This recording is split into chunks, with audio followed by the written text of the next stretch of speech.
नमस्कार दोस्तों, स्वागत है आप सभी का आपके अपने मैथमेटिक्स के चैनल आई मैथ्यू पर।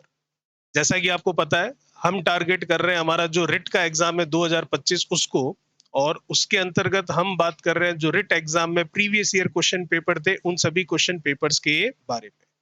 L1 और L2 दोनों को लेकर हम चल रहे हैं, ठीक है। 2022 के क्वेश्चन पेपर कंप्लीट किए, 2021 के कंप्लीट किए, 2018 के कंप्लीट किए, 2012 के कंप्लीट किए। आज हम बात कर रहे हैं 2015 के कंप्लीट किए, आज हम बात कर रहे हैं 2012 के लिए। और 2012 में भी किसकी बात कर रहे हैं? लेवल 1 की।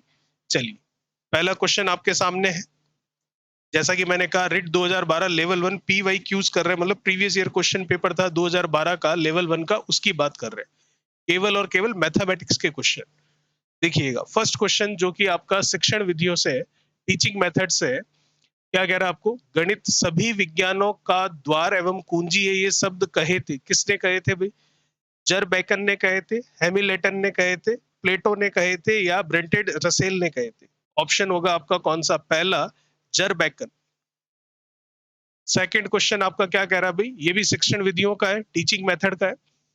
गणित के अध्ययन से एक बच्चे में किस गुण का विकास होता है? सेल्फ कॉन्फिडेंस, आत्मविश्वास का, लॉजिकल थिंकिंग, तार्किक सोच का, एनालिटिकल थिंकिंग मतलब विश्लेषणात्मक सोच का, या ऑल ऑफ दीज, इनमें से सभी? तो डी ऑप्शन आपका बिल्कुल सही। चलिए भाई, क्या कह रहा है आपको? प्राथमिक स्तर पर गणित का महत्व क्या है भाई? सांस्कृतिक, मानसिक, व्यवहारिक या आध्यात्मिक? व्यवहारिक रूप से, प्रैक्टिकल रूप से, ठीक है। प्रैक्टिकल फॉर्म में हम कह सकते हैं प्राइमरी लेवल पर इंपॉर्टेंस है किसकी भी? मैथमेटिक्स की। अगला, सामान्य से विशिष्ट का सिद्धांत निम्न में से किस में प्रयोग होता है? आगमन विधि में, निगमन विधि में, संश्लेषण विधि में, या विशेषण विधि में? तो ऑप्शन होगा आपका कौन सा? डी और बी ऑप्शन, मतलब निगमन विधि में, डिटेक्टिव मेथड। क्या कह रहा है अगला प्रश्न आपको? गणित में किस विधि में हम प्राय सूत्र तथा नियमों की सहायता लेते हैं? किस में लेते हैं भी? संश्लेषण विधि में, विशेषण विधि में, आगमन विधि में, या निगमन विधि में? तो किस में लेते हैं हम? निगमन विधि, मतलब डी ऑप्शन आपका बिल्कुल सही है। चलिए, ये 5 क्वेश्चन थे जो कि हमारे कौन से थे? ये 5 क्वेश्चन शिक्षण विधियों के थे। अब यहाँ से हमारे क्वेश्चन शुरू हो रहे हैं जो कि कैलकुलेशन के हैं। तो पहला क्वेश्चन, मतलब वैसे 6th नंबर क्वेश्चन है, लेकिन कैलकुलेशन के लिए फर्स्ट क्वेश्चन आपका। किसी विद्यालय की पुताई का कार्य 2 मजदूर 8 दिन में कर सकते हैं, उसी काम को 2 दिन में पूरा करवाने के लिए कितने मजदूर और लगाने पड़ेंगे? ठीक है, और कितने मजदूर चाहिए होंगे ये पूछा है, कुल मजदूर नहीं पूछा है, और कितने चाहिए होंगे ये पूछा है। ठीक है भाई, आपको पता है M1 D1 H1 upon W1 is equals to M2 D2 H2 upon आपका W2। M1 मतलब कितने लोग काम कर रहे हैं? पहले 2 मजदूर काम कर रहे हैं, 8 दिन के लिए काम कर रहे हैं, काम है किसी एक विद्यालय की पुताई का। H1 मतलब नंबर ऑफ आवर्स, घंटों की संख्या नहीं है, इधर नहीं है, तो बराबर में उधर लेने की भी आवश्यकता पड़ेगी नहीं। उसी काम को, मतलब वही एक काम है, कितने लोग यही पूछ रहा है, कितने दिन में कर ले भाई, कितने मजदूर और लगाने होंगे कि 2 दिन में हो जाए। ठीक है भाई, 2 से 2 कट गया, M2 कितना आ गया? 8। 8 सही हो जाएगा क्या? बिल्कुल भी नहीं। 8 मजदूर तो कुल काम पर लगे हुए हैं, और हमारा सवाल ये और कितने लगाने पड़े, तो इसका मतलब कुल अभी 8 लगे हुए हैं। शुरुआत में कितने थे? प्रश्न के अनुसार 2 थे, तो और कितने लगाने पड़े आपको? 8 है, 2 पहले से थे, तो 6 मजदूर आपको और लगाने पड़े। इसका मतलब सेकंड ऑप्शन आपका बिल्कुल सही है।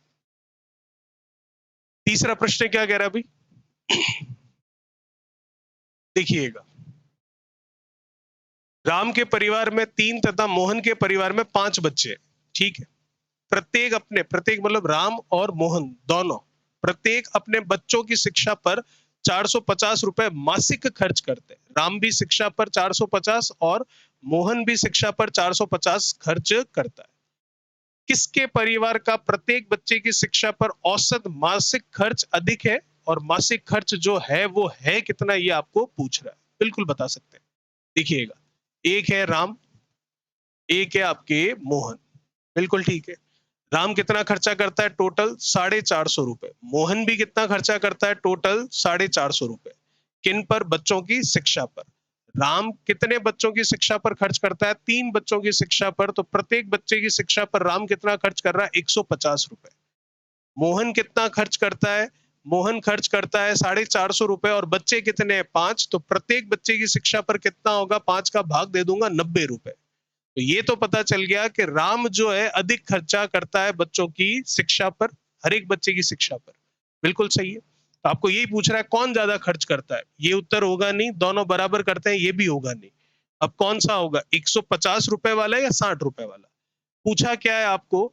ठीक है, कितना अधिक खर्च करते हैं, और वो जो अधिक है वो कितना अधिक है ये पूछ रहा है। तो इसका मतलब 150 और 90 जो है, इन दोनों का फर्क कितना है? इन दोनों का फर्क है आपका 60 रुपए का। तो राम अधिक खर्चा खर्चा करता है, और कितना अधिक करता है मोहन से? 60 रुपए अधिक करता है। तो पहला ऑप्शन हमारा बिल्कुल सही होगा। चलिए भी अगला प्रश्न, क्वेश्चन नंबर 8 क्या कह रहा है देखिए। एक व्यक्ति 90 रुपए की वस्तु को 10% लाभ पर बेचता है, तो क्या पूछ रहा है आपको? तो हमें उसका बताना है, विक्रय मूल्य बताना है। एक व्यक्ति 90 रुपए की वस्तु को 10% लाभ पर बेचता है, तो उसका सेलिंग प्राइस क्या होगा, मतलब विक्रय मूल्य क्या होगा? आराम से बता सकते हैं। लाया कितने में भाई? 90 रुपए में। कितना कमाना चाह रहा है? 10%। तो 90 का 10% कमाएगा। तो 90 का 10% अगर मैं निकालने बैठूं तो कितना निकल कर आएगा? 9 रुपए निकल कर आएगा। तो इसका मतलब 90 रुपए में लाया है, 9 रुपए कमाने हैं, तो बेचते टाइम कितने में बेच देगा? 99। कौन सा ऑप्शन सही है आपका? सी ऑप्शन बिल्कुल सही है। चलिए अगला प्रश्न, 500 रुपए पर 1 वर्ष का सरल ब्याज 1% मासिक दर से क्या होगा? ठीक है, मूलधन कितना है? 500 रुपए। समय कितना है? 1 वर्ष। दर कितनी है? 1%, लेकिन साल की नहीं है, महीने की है। और आपको क्या पूछा जा रहा है? सरल ब्याज।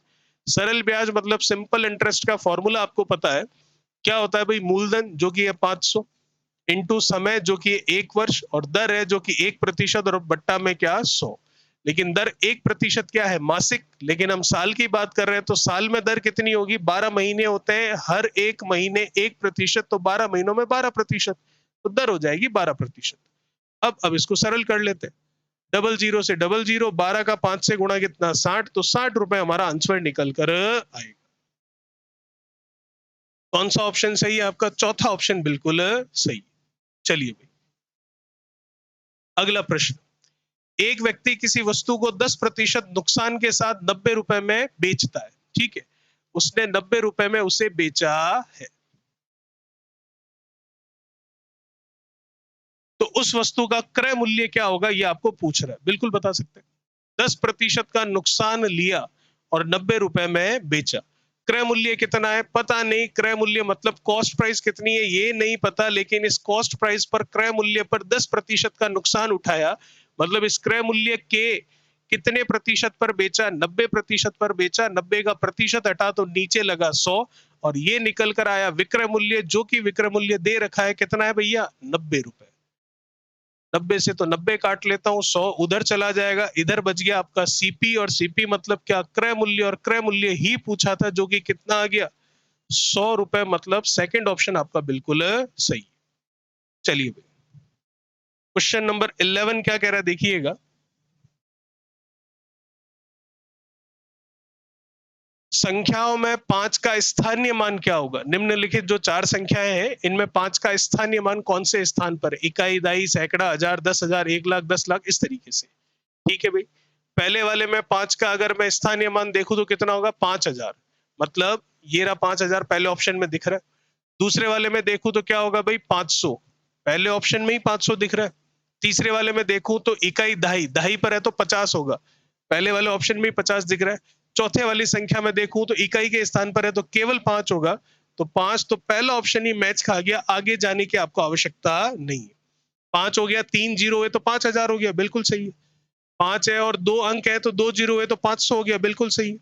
5 है और 1 अंक है तो क्या हो गया? जीरो हो गया, मतलब 50 हो गया, बिल्कुल सही है। 5 है और इधर कुछ है ही नहीं तो कोई जीरो नहीं, मतलब इकाई का स्थान हो जाएगा, इसलिए केवल 5 लिख दिया, तो पहला ऑप्शन सही। अगला प्रश्न, एक गांव की कुल जनसंख्या स्त्री और पुरुष जो है उनको मिलाते हुए 4054 है। यदि पुरुषों की संख्या 2896 हो तो स्त्रियों की संख्या क्या होगी? नॉर्मल सा क्वेश्चन है। टोटल पॉपुलेशन में से संख्या आपको दे रखी है किसकी, पुरुषों की, तो वो घटा देंगे तो स्त्रियों की संख्या निकल कर आ जाएगी। घटा देते हैं भाई, ये लीजिए, 14 में से 6 कम कर लेते हैं तो 8 आएगा, फिर ये 14 में से 9 कम कर लेते हैं तो 5 आएगा। बिल्कुल सही है, ठीक है। फिर 5 और 8, वैसे आगे ना करूं तो भी ऑप्शन तो आ चुका है। क्यों? क्योंकि 5 और 8 पीछे केवल एक ही जगह पर है, और वो कौन सा है, सी ऑप्शन। तो आगे वाली कैलकुलेशन आपको 1 1 देने वाली है, तो सीधा ऑप्शन आप सी कर सकते हैं, आगे वाली कैलकुलेशन करे बिना भी। चलिए, सिंपल सा क्वेश्चन था, इसमें कोई स्पेशल बात नहीं है। अगला प्रश्न, एक विद्यालय के 6 कक्षाओं में कुल विद्यार्थियों की संख्या कितनी है, 642। ठीक है। यदि प्रत्येक कक्षा में विद्यार्थियों की संख्या एक समान है तो प्रत्येक कक्षा में कितने विद्यार्थी है। सिंपल सा क्वेश्चन है। टोटल स्टूडेंट कितने हैं भाई, किसी भी स्कूल में 642, और टोटल क्लास कितनी है, 6 क्लासेस है, 6 कक्षा है, तो हर एक कक्षा में विद्यार्थियों की संख्या एक समान है, तो हर एक कक्षा में विद्यार्थी हैं कितने, तो 642 के 6 बराबर टुकड़े कर लेते हैं, हमारा आंसर आ जाएगा। 6 का भाग जाएगा, बिल्कुल जाएगा, एक बार जाएगा, फिर 4 में जाएगा नहीं तो 0 लगेगा, 42 में जाएगा, 7 बार जाएगा तो 107 होगा, मतलब सेकंड ऑप्शन आपका बिल्कुल सही होगा। कई लोग इसको भी गलत करके आ जाते हैं, 17 करके आ जाते हैं, ठीक है, ऐसा नहीं है, 107 आपका सही है। अगला प्रश्न, the value of 10 coins of 20 पैसे इज नॉट इक्वल टू, विशेष ध्यान रखिएगा, नॉट इक्वल्स टू बोल रहा है, ठीक है।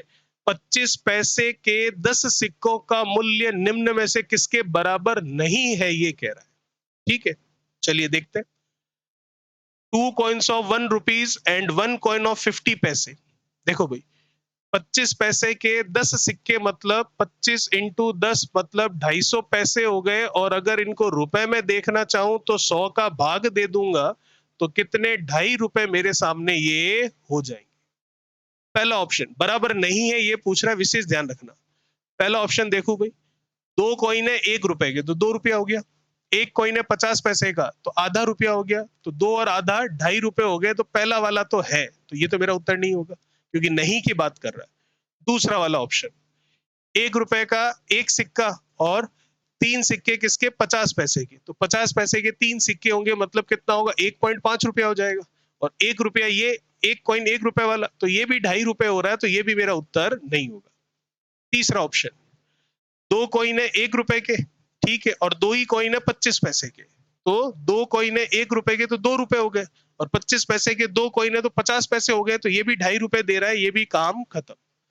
तो फिर ऑप्शन कौन सा मैच करेगा आपका, डी। चेक करने की भी आवश्यकता नहीं है, फिर भी चेक कर लेते हैं। 2 कॉइन है 1 रुपए के तो 2 रुपए हो गए, एक कॉइन है 50 पैसे का तो 2.5 रुपए हो चुके हैं, आगे और जा रहा है ये अभी। एक कॉइन है 25 पैसे का, तो इसका मतलब ये कितना हो रहा है, 2.75 रुपीज हो रहा है, जबकि हमको केवल 2.50 रुपीज या 2.5 तक ही जाना है, तो नहीं है कि बात कर रहा है, तो ये वाला नहीं है, मतलब चौथा ऑप्शन हमारा सही होगा। कई लोग इसमें भी गलती कर देते हैं, पूरा ढंग से पढ़ते ही नहीं है, ये सोच लेते हैं ये पूछ रहा है किसके बराबर है, और पहला वाला बराबर है और इसको टिक करके आ जाते हैं, जबकि आंसर हो जाता है गलत। चलिए भाई, संख्या 4 में संख्या 6 से भाग देने पर भाज्य, भाजक, भागफल और शेषफल क्रम से क्या होगा, ये हमको पूछ रहा है। संख्या 4 में संख्या 6 से भाग देने पर, संख्या 4 में संख्या 6 का भाग जाता नहीं है, आपको पता है, ठीक है। संख्या 4 में, ये लीजिए 4 में किसका भाग दे दूं भाई, 6 से, ये लीजिए 6 से भाग दे दिया, तो कितनी बार जाएगा, जाएगा ही नहीं, जाएगा ही नहीं, तो बचेगा कितना, 4 का 4 ही बचेगा। तो आप देख सकते हैं, आपको क्या पूछ रहा है, भाज्य, भाजक, भागफल और शेषफल। शेषफल कितना आ रहा है, जो था वही शेषफल है, क्योंकि भाग जा ही नहीं रहा है, तो सबसे लास्ट वाला कौन सा है, शेषफल का, तो शेषफल 4 एक ही जगह आ रहा है, और वो जगह कौन सी आपकी, पहली वाली, तो पहला ऑप्शन ही आपका बिल्कुल सही है। बाकी चीजें भी आप चेक कर लो। भाज्य मतलब जिसका, जिसमें भाग दिया, 4 में दिया, ठीक है। भाजक मतलब जिससे दिया, 6 से दिया। भागफल मतलब जितनी बार गया, 0 बार गया, और शेषफल मतलब जितना बचा, तो बचा कितना आपका, 4। चलिए, अगला प्रश्न क्या कह रहा है, क्वेश्चन नंबर 16 देखिएगा। क्वेश्चन नंबर 16 कह रहा है, गणित विषय में रुचि उत्पन्न करने के पढ़ाने का तरीका होना चाहिए मनोरंजक एवं खेल संबंधी, रटने वाला, आगमन वाला, निगमन वाला, दिखती सी बात है फर्स्ट वाला ऑप्शन बिल्कुल सही है। कोई भी आंसर कर सकता है इसका, इसमें कोई स्पेशल बात नहीं। अगला देखिए अभी, निम्न में से किसमें गणित विषय का प्रयोग स्पष्ट रूप से नहीं हो रहा है? लाभ और हानि गणित का ही एक प्रॉफिट और लॉस के नाम से टॉपिक है। साइकिल चलाना, सब्जियां खरीदना भी गणितीय रूप से ही होता है। पैसे दोगे कितने भाव से दी जा रही है, ठीक है। और उधार लेना तो आपको ब्याज देना पड़ता है। तो इसका मतलब दिखती सी बात है, स्पष्ट रूप से किसमें नहीं हो रहा है? साइकिल चलाने में, मतलब सेकंड ऑप्शन आपका बिल्कुल सही है। चलिए अगला है क्वेश्चन नंबर 18। देखिएगा, राम खेल खेल में निम्न प्रकार से 3 गेंदों को लगाता जा रहा है। आपके सामने बनाई हुई है, ठीक है। और मोहन क्या कर रहा है? उसके इस खेल से मोहन ने एक इंडेक्स बनाई है जो कि आपके सामने बनी हुई है। जो नंबर ऑफ साइंस है ये बॉलों के, उसके लिए उसने लिखा है 1 2 3। और नंबर ऑफ बॉल्स मतलब पहले साइन में इतनी, दूसरे में इतनी, तीसरे में इतनी, इस तरीके से। तो आपको ये पूछ रहा है क्वेश्चन, बहुत अजीब सवाल है ये, ठीक है, लेकिन है बहुत ही आसान। दोनों बच्चों के कार्यों के अवलोकन से क्या निष्कर्ष निकलता है? दोनों बच्चे जो काम कर रहे हैं उससे आपका क्या निष्कर्ष, क्या रिजल्ट निकलता है, ये आपको पूछा जा रहा है। पहला, राम खेल रहा है, बिल्कुल सही है, सवाल खुद ही कह रहा है। और मोहन गणित कर रहा है, ये भी बिल्कुल सही है, क्योंकि नंबर ऑफ बॉल्स जो है वो काउंट कर करके लिख रहा है। दूसरा ऑप्शन एक बार और पढ़ते हैं, राम और मोहन दोनों सामान्यकरण करने की कोशिश कर रहे हैं, बिल्कुल भी नहीं है। तीसरा, राम और मोहन दोनों केवल खेल रहे हैं, नहीं। चौथा, राम गणित कर रहा है और मोहन खेल रहा है, नहीं। खेल कौन रहा है? मोहन और, सॉरी, राम, और मोहन क्या कर रहा है? काउंटिंग कर रहा है, नंबर ऑफ बॉल्स कितनी है वो बता रहा है। तो दिखती सी बात है, पहला ऑप्शन आपका बिल्कुल सही है। चलिए क्वेश्चन नंबर 19वां क्या कह रहा है, देखिएगा, यदि एक विद्यार्थी गणित विषय में कई बार अनुत्तीर्ण हो जाता है, ठीक है, तो यह जानने के लिए कि गणित की किस विशेष शाखा में वह कमजोर है, निम्न में से कौन सी विधि का प्रयोग लेते हैं? लिखित कार्य का, लिखित कार्य से तो पता चलेगा वो किस में बार बार फेल हो रहा है। मौखिक कार्य का, नहीं। निंदात्मक कार्य का, नहीं। उपचारात्मक कार्य या तरीका जो भी है, तो ऑप्शन कौन सा होगा? उपचार तो बाद में करेंगे, पहले है क्या चीज वो पता लगाना है, तो वो किससे पता लगाएंगे? आपके सी ऑप्शन जो है उससे। चलिए क्वेश्चन नंबर 20 क्या कह रहा है, देखिएगा, छात्र गणितीय गणना में, कैलकुलेशन में गति कैसे प्राप्त कर सकता है? चर्चा या वाद विवाद के द्वारा? बिल्कुल भी नहीं। कैलकुलेशन करनी है तो ऑप्शन देखे बिना भी हम कह सकते हैं किससे करेगा? प्रैक्टिस से, ठीक है। दूसरा, मौखिक, नहीं। तीसरा, लिखित, हाँ लिखित से कर सकता है। और चौथा क्या? प्रैक्टिस। लिखित में भी प्रैक्टिस ही करनी पड़ेगी, तो इसका मतलब कौन सा ऑप्शन सही है आपका? फोर्थ ऑप्शन बिल्कुल सही है। चलिए 21 क्या कह रहा है भाई, माचिस की डिब्बी के कितने तल होते हैं? तो माचिस की डिब्बी आपको पता है कौन से आकार की होती है? माचिस की डिब्बी आपके इस आकार की होती है, क्यूबॉइड शेप की होती है, घनाभाकार होती है। तो ये कहने की आवश्यकता नहीं है कि इसमें कितनी सरफेसेस है, कितने तल है। 6 तल है, 6 सरफेसेस है। तो कौन सा सही होगा भाई? पहला। और बुझाई कितनी है इसमें? 12, ठीक है। और नंबर ऑफ साइड्स कितनी हो गई? 12। और अगर मैं बात पूछूं इसमें कोने कितने हैं, कॉर्नर कितने हैं, तो वो भी हम काउंट करके बता सकते हैं। कितने होंगे भाई? 8, ठीक है। चलिए अगला प्रश्न, एक तल पर कितनी रेखाएं खींची जा सकती है? कोई भी एक तल है, जैसे कि ये एक तल है, इस पर कितनी रेखाएं खींच सकते हो? अनंत रेखाएं खींच सकते हो, जिसका कोई अंत नहीं है। इसका मतलब कौन सा होगा भाई? अनंत रेखाएं खींची जा सकती है। क्वेश्चन नंबर 23, देखिए, यदि दो समानांतर रेखाओं को एक तिर्यक रेखा काटती है, तो उनसे बनने वाले कोणों के लिए निम्न में से कौन सा कथन सत्य नहीं है? सत्य नहीं है ये पूछा है, विशेष ध्यान रखिएगा। कई बार सवाल हम ढंग से पढ़ते नहीं है और गड़बड़ करके आ जाते हैं। दो समानांतर रेखाएं, ये पहली पैरेलल लाइन, ये दूसरी पैरेलल लाइन, ये L1 और ये L2, और L1 और L2 पैरेलल है, समानांतर है एक दूसरे की। ये इनकी तिर्यक छेदी रेखा, ट्रांसवर्सल लाइन, ठीक है, बिल्कुल सही है। तो आपको पहला कह रहा है कि करस्पॉन्डिंग एंगल्स आर इक्वल, संगत कोण बराबर होते हैं। ये पूछ रहा है कौन सा सत्य नहीं है? बिल्कुल बराबर होते हैं, क्योंकि हमें पता है ये कोण और ये कोण आपस में बराबर है, इनको क्या बोलते हैं? करस्पॉन्डिंग एंगल्स, मतलब संगत कोण। वैसे ये भी संगत है, ये भी संगत है, और ये नीचे वाले भी संगत कोण होंगे। पहला उत्तर नहीं होगा, क्योंकि कौन सा सत्य नहीं है ये पूछ रहा है, ये तो सत्य है। दूसरा, एकांतर कोण बराबर होते हैं, बिल्कुल सही है। ये देखिए एकांतर कोण जो Z आकृति में बनते हैं, ये बन रहा है आपके पास सीधा z, और अगर यहां से देखो तो ये बन रहा है आपके पास उल्टा z। तो z आकृति में जो बन रहे हैं वो एकांतर कोण है, इसका मतलब ये और ये कोण बराबर होंगे, और अगर ये और ये कोण भी देखूं तो भी आपस में क्या होंगे, बराबर होंगे। इसको अल्फा बोल दूं तो ये भी क्या होगा, अल्फा। ये सीधा z और ये उल्टा z बन रहा है, तो एकांतर कोण बराबर होते हैं। नहीं का पूछ रहा है, ये तो सही है। तीसरा, तिर्यक रेखा के एक और बने अंतः कोणों का योग दो समकोण के बराबर होता है, बिल्कुल सही बात है। यह है तिर्यक रेखा, ट्रांसवर्सल लाइन। इसके एक ही तरफ बनने वाले ये दोनों कोण आपस में क्या कहलाते हैं, अंतः कोण कहलाते हैं, इंटरनल एंगल्स कहलाते हैं। इनका टोटल करने पर हमेशा कितना आएगा, 180 डिग्री आएगा, और 180 डिग्री मतलब 90 का क्या हो गया, डबल। इसका मतलब दो समकोण हो गए, तो ये भी बात सही है। लेकिन लास्ट वाला क्या कह रहे हैं, तिर्यक रेखा के एक और बने अंतः कोण, जो कि अभी अभी हमने बात करी 180 होता है, अंतः कोणों का योग एक समकोण के बराबर होता है। एक समकोण नहीं भैया, दो समकोण के बराबर होता है। एक समकोण मतलब हो गया 90 डिग्री, जबकि होता है 180 मतलब दो समकोण। तो सत्य नहीं है ये बताना था, तो ये बात सही नहीं है, बाकी बातें तो सब सही है।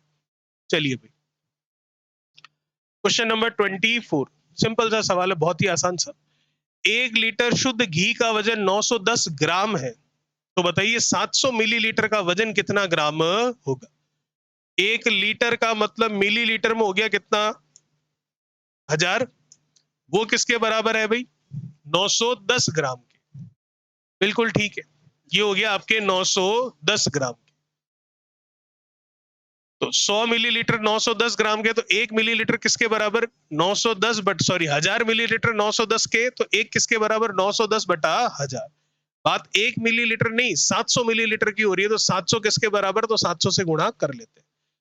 30 से ये 30 चले गए, 91 का 7 से करूंगा तो ये 7, और इसका करूंगा 63, 637 ग्राम, मतलब फर्स्ट ऑप्शन आपका बिल्कुल सही होगा। चलिए भाई, 25 क्या कह रहा है, देखिए। एक आयताकार मैदान का परिमाप 1 किलोमीटर है और इसकी चौड़ाई 200 मीटर है, तो इसकी लंबाई क्या होगी। तो पहले एक आयताकार मैदान बनाकर बता देते हैं आपको। देखिएगा, ये हो गया आयताकार मैदान। इसकी लंबाई कितनी है भाई, इसकी लंबाई पूछिए, मतलब एल का मान निकालना है। चौड़ाई कितनी है भाई, 200 मीटर, तो ये 200 मीटर आपको निकाल के बताना है। 200 मीटर चौड़ाई है, जो कि आपको पता है, लंबाई निकाल के बतानी। परिमाप कितना है इसका, 1 किलोमीटर। मीटर में लिखना चाहूं, किलोमीटर को मीटर में लिखना चाहूं तो कितना हो गया भाई, 1000 मीटर। ठीक है, तो परिमाप क्या होता है, चारों भुजाओं का योग। तो इसका मतलब 2l प्लस बी, यही होता है परिमाप। l plus B plus L plus B, तो हो गया 2l प्लस बी। ठीक है, ये किसके बराबर है, 1 किलोमीटर मतलब 1000 मीटर के बराबर। मीटर में क्यों बदला, क्योंकि 200 किस में है, मीटर में, और जो लंबाई है वो भी ऑप्शन में किस में है, मीटर। 2 से 1000 गया, कितना आया भैया, 500। इन दोनों में से मुझे चौड़ाई पता है कितनी, 200, तो चौड़ाई का मान लिख देते हैं 200। उधर है 500, तो उधर जाकर 200 कम होगा, तो कितना आ जाएगा, 300। तो 300 मीटर चौड़ाई होगी, जो कि मैं देख सकता हूं कितनी है भाई, सी ऑप्शन जो है वो ऑप्शन आपका बिल्कुल सही।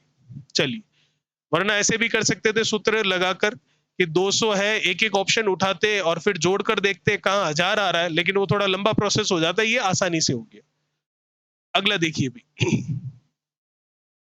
निम्नलिखित भिन्नों को आरोही क्रम में लिखिए, मतलब इनको असेंडिंग ऑर्डर में लिखना है, मतलब छोटा बड़ा बड़ा और सबसे बड़ा।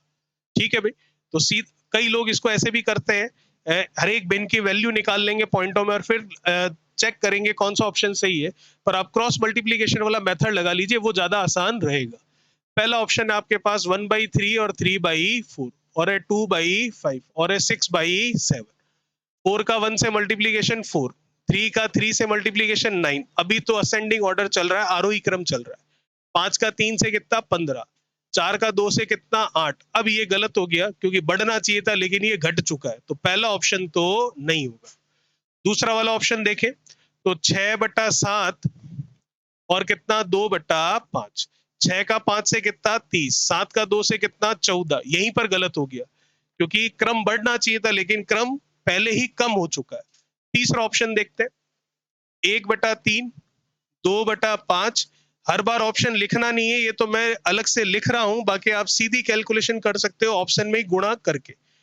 5 का 1 से 5, 3 का 2 से, पहले हुआ 5 का 1 से 5, 3 का 2 से कितना 6, 5 और 6 बढ़ रहा है अभी तक तो। 4 का 2 से कितना 8, 5 का 3 से कितना 15, अभी भी बढ़ रहा है, ठीक है। 7 का 3 से कितना 21, 4 का 6 से कितना 24, तो अभी भी बढ़ रहा है। इसका मतलब यही ऑप्शन हमारा बिल्कुल सही है। पॉइंटों में वैल्यू निकालकर करने की आवश्यकता आपको बिल्कुल भी नहीं, ठीक है।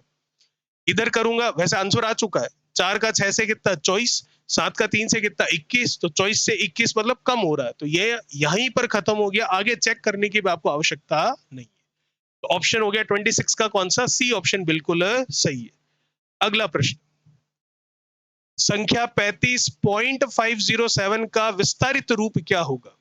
35 बिल्कुल ठीक है, तो 35.50 है, तो 35 प्लस 5 करूंगा तो ये तो 40 हो जाएगा, तो ये तो यही खत्म हो चुका है, आपको इसको आगे देखने की आवश्यकता भी नहीं। बाकी सब में 30 प्लस 5, 30 प्लस 5, 30 प्लस 5, मतलब 35 का मामला तो सेट हो रहा है, या 40 का मामला हो रहा था, इसलिए इसको हटा दिया। अब 5/10 है तो 0.5 बनेगा, ये बिल्कुल ठीक है, और 0.5 ही हमको चाहिए। 7/100 है, 7/100 है, इसका मतलब नीचे 2 जीरो है, तो ऊपर पॉइंट के बाद 2 अंक आएंगे, उसमें से एक तो 7 होगा, तो दूसरा क्या होगा 0, तो ये बनेगा 0.07। मुझे 0.07 नहीं 0.007 चाहिए, तो ये भी मेरा ऑप्शन हो गया गलत, ठीक है। 35 तो ये बन ही रहा है, उसमें कोई दिक्कत नहीं है। 5/10 मैंने देख लिया 0.5 बन रहा है। 7/1000 है, नीचे 3 जीरो है, इसका मतलब ऊपर पॉइंट के बाद 3 अंक आएंगे, और 3 अंक में से मेरे पास सिर्फ 7 है, 2 अंक मन से लगाऊंगा, तो ये डबल जीरो लगाऊंगा, 0.007 हो जाएगा। तो 35 मिल चुका है, 0.5 मिल चुका है, और 0.007 वो भी मिल चुका है। तो फिर ऑप्शन कौन सा मैच कर रहा है आपका? सी ऑप्शन बिल्कुल सही। डी ऑप्शन क्यों गलत होगा? क्योंकि 0.007 तो मिल जाएगा, लेकिन 0.5 नहीं मिलेगा, 0.05 मिलेगा, जबकि मुझे चाहिए 0.5। चलिए भाई, अगला प्रश्न इसका उल्टा है, मतलब अभी आपको पॉइंट में देकर इसका विस्तारित रूप पूछा था, ठीक है, अब आपको विस्तारित रूप देकर पॉइंट में पूछ रहा है। 90 और 9 कितना होगा भाई? 99, 99, तो ये तो उत्तर होगा नहीं, क्योंकि ये 90 पॉइंट ही है, जबकि हमें 99 पॉइंट चाहिए। 9/10 मतलब 0.9 होगा, बिल्कुल सही है, जो कि सब जगह आ भी रहा है।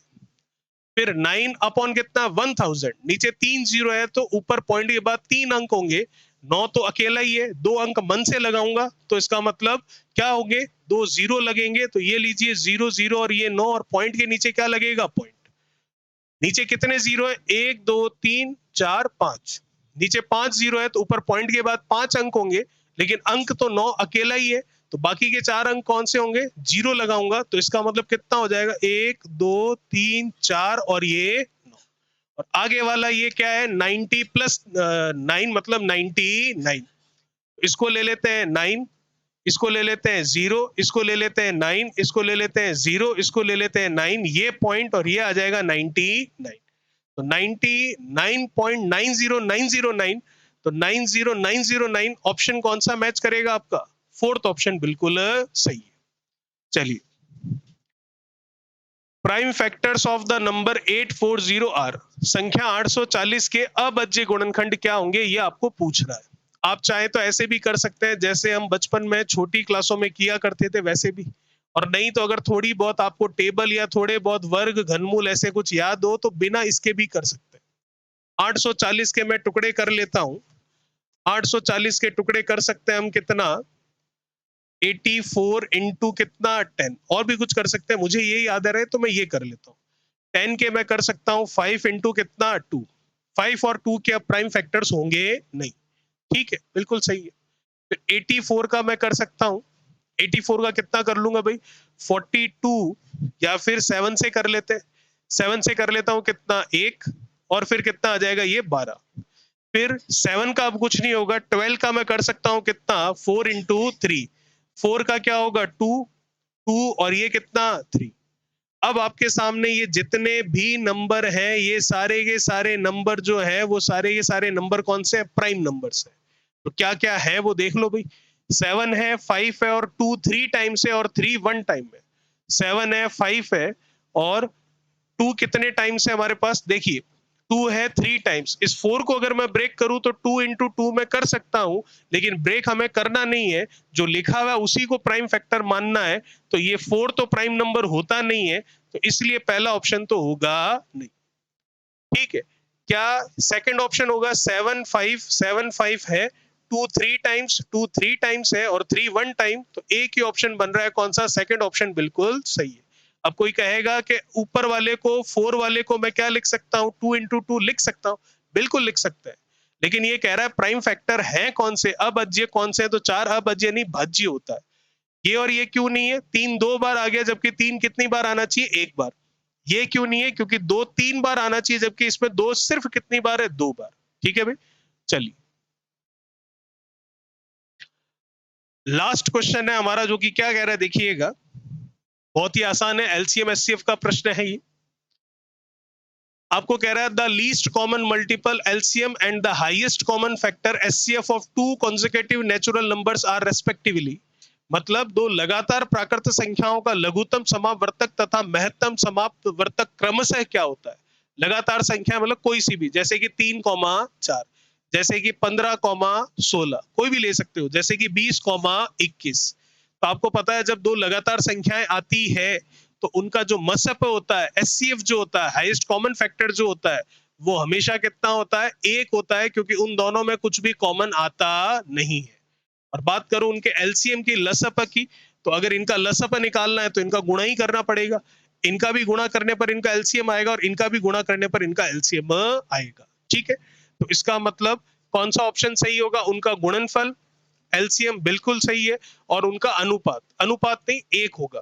अगला उनका जोड़, जोड़ का तो कोई लेना देना ही नहीं है, और दूसरी संख्या ये भी कोई लेना देना नहीं है। लास्ट वाला क्या है? देयर प्रोडक्ट कॉमा नंबर 1, उनका गुणनफल और एक संख्या, बिल्कुल सही है। तो चौथा ऑप्शन हमारा बिल्कुल यहाँ पर सही है। ठीक है भाई, तो ये थे हमारे रिट 2012 लेवल 1 के 30 क्वेश्चन, जो कि मैंने आपको बहुत अच्छे से समझाए। आई होप मैं आपको बहुत अच्छे से समझाने में सफल रहा हूंगा। अगर आप मेरे इस चैनल पर नए हैं तो प्लीज चैनल को सब्सक्राइब कर दें, और अगर ये वीडियो आपके लिए उपयोगी रहा हो, आपको अच्छे से समझ में आया हो और आपको यहाँ से कुछ मदद मिली हो आपके मैथमेटिक्स सब्जेक्ट में, तो लाइक करना ना भूलें, शेयर करना ना भूलें, और बेल आइकन जो है उसको प्रेस कर दें, ताकि जितने भी नोटिफिकेशन है आने वाले वीडियोस के वो आपको मिल जाए।